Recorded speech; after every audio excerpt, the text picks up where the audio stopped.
Virgo, welcome to your general weekly tarot reading. This is for the week of the 22nd to the 28th of March, but if you find it at a different time, that's fine. All the normal housekeeping stuff, like birth charts and decks used and stuff like that, is all down below. As I was shuffling, what came through strongly is you are not in competition with other people. You need to stop comparing yourself to others. You need to do you for your flow. The card that's come through as I've come on is the Hermit. It's a time, this is your card, by the way, this is Virgo in the major arcana, but it's about going inside and doing some inner work, whether that's on your confidence, where it is you want to go, what it is you're supposed to be doing with your life. It really is about going what they call hermit mode and going inside and doing introspection and doing inner healing as well. Like if you keep doing the same thing over and over and not learning a lesson, then you need to get to the root of why you keep doing the same thing over and over. What aren't you learning? It's about finding your light. Where is your light guiding you? Your inner light, and bringing it out and examining it and seeing where it is you're supposed to be going, what it is you're supposed to be doing, why do I keep making the same mistakes, what lessons am I not learning, and yeah, it's really doing like a midterm review on yourself, a thorough an MOT on yourself, a full review, like what do I need to be working on, where can I improve. What have we got? What else have we got? That one there, Queen of Wands. Confidence is a real thing to be working on, by the way. You need to like yourself. There's something creative within you that you have not given air to, or it's something that you're passionate about, but you've never really stepped into your light with it. And it's about being unapologetically who you are. This could be an art creative project, or if music is coming through, performing, but it's just some talent within you that you've mastered over the years, but you've never really gone the full hog with it. And it's about seeing whether you can make it. Is that where you're supposed to go? Is that, you know, what are you passionate about? Where are you driven? Where are your talents? Where do you want to be? Where do you want to be a leader of? Knight of Cups, yeah, and then you can emotionally invest yourself in making this happen.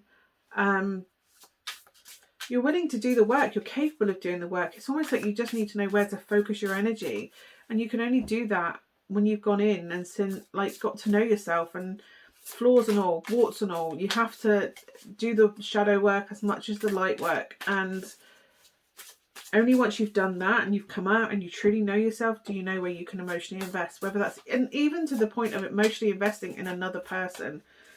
Seven of Cups, yeah, making choices, following your instincts. Like, this is also the daydream card, like dream up end scenarios, like, do I want to be an artist and dream up that artist? Is that really going to make you happy? Do you want to be doing art every day? And trust me, the answer to that is an instant yes. Because career, what career do you want to follow? What are your passions? Where do you want to happen? Where do you want to go? What is your calling? What are you supposed to be doing? I know that's a really big loaded question. Like, what is it you want to be doing? There is no right answer, by the way. So don't go through going, well, I think I want to be a vet. Why do you want to be a vet? Oh, because somebody said it's a really good job to go into. It's really respected. It helps animals. Yeah, but are you passionate about animals? Are you doing it because somebody thinks that it's a really good idea and you like animals, so why wouldn't you go and help them? Or are you doing it because that's what you know you were born to do? You were born to be a vet. You were born to work with animals.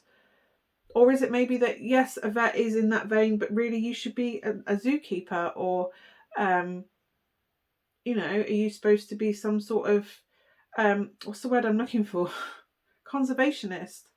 You know, is there something, you're in the right vein, but it's not quite where you're supposed to be or heading for?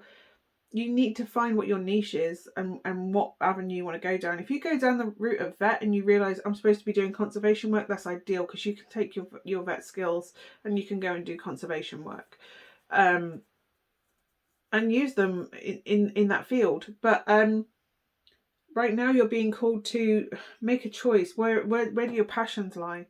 What are you extremely passionate about? Like, do you get vocal about something? Because if it is, then that's where you're supposed to be going. That's what you're supposed to be doing. You know what you're supposed to be doing on some level, so you have to just go in and find that part of you that knows, like, this is what I was born to do. This is what I was born to do. You could well have a conversation with someone about it and it'll hit you like an epiphany. This is what I'm supposed to be doing. But you're really being called right now to be doing inner work. Yeah. What makes you happy? What makes you balanced? What makes you creatively happy? When do you feel your freest? Like, you don't have to pretend to be, oh, wow, that's gone fuzzy all of a sudden. Like, what is, you feel free. Like, because when we try to pretend to be somebody else or what we perceive everybody else wants us to do, if we start following that path, that's when we start coming up against obstacles and you feel exhausted and you feel sad and you feel down because you're not being your true self. It's exhausting trying to be a better version of what you believe everybody else thinks you should be. When you are your true self, you don't have to try and work out what everybody else wants, and you don't have to try and be that person, and you don't have to suppress your real self. That's 3 extra layers of energy and crap that you are loading yourself with. And that just has to be unpacked when you realise you're supposed to be who you're supposed to be. So it's better now that you go in and do the work now and just go, do you know what? I'm going to be my true self. I'm going to do what my true calling is. It's not going to be easy. I'm not going to pretend that you're going to do it and a magic wand's going to come up and go, do you know what? Yes, you are an artist. Here, be an award-winning artist that's got millions of pounds. Do you know what I mean? Be Banksy. It's not that. It's just... you just have to do what you're called to do. And right now you're ignoring what you're called to do because you're trying to fulfill some sort of social normative that people have. Somebody told you once, oh, you should be a teacher, and ever since people have told you should be a teacher. No. Do you think this is what I was told I was supposed to do when I was a kid? No, I was not. I was told I was going to go to uni and I was going to be a lawyer or a teacher or whatever. No. I wasn't born to be a teacher. I wasn't born to be a doctor or a lawyer or whatever.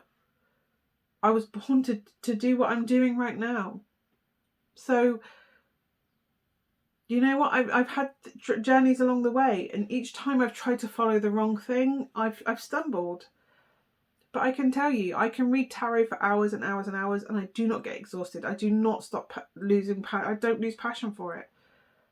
I've studied tarot for 16 years, and it's just like, there's something new every day that I just learn, and I love learning another perspective of another card or an element of it or a history of it that I didn't even know existed, and I learn more and more all the time.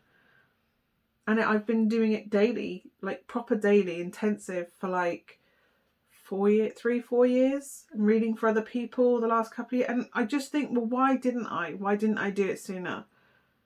Because I was so busy trying to live up to other people's expectations that they had no right to put on me, really, to be honest. So you can only do what you need to do, Virgo, and you the only thing you need to do is be yourself, because you're here for a reason, and you just need to work out what that reason is, and only you have the answer to that. I can't do a reading and go, oh, you're supposed to be a policeman or you're supposed to be whatever. Recognition. You need to go within and recognise your true self. What it is you're supposed to be doing. Breaking free of any expectations anybody's put on you, including yourself. Because we do take a lot of societal pressures on ourselves. No one's directly told us some things in our heads that we tell ourselves. Don't get me wrong, there are things that we are told, subliminally and otherwise, but some things we do because we're conditioned that way. We naturally put other things on ourselves. But it's almost like you have to unlearn all the programming that you've done in order to find yourself. Do you know what I mean? It's like when you come into your own, it's incredible, because you don't even have to apologise that you haven't got something right, because no one's got any right to expect anything from you other than you, unless you have kids and they can expect a certain level of basic care from you. But yeah, that's right. Let's see what fairy oracle we've got for you. Healing. Now is a time for you to give and receive healing. Everyone has a natural ability to heal others. Yes, even you. So you need to heal yourself. Look after yourself. Tend to yourself. What needs healing within you? Why do you react badly to certain things? What toxic things do you need to break free from? Only you can decide that, Virgo. I hope that has been of some use to you. Hopefully I will see you again next week for either the monthlies or the weeklies. But yeah, thank you so much for taking the time to watch this, and I will see you again soon. Bye for now.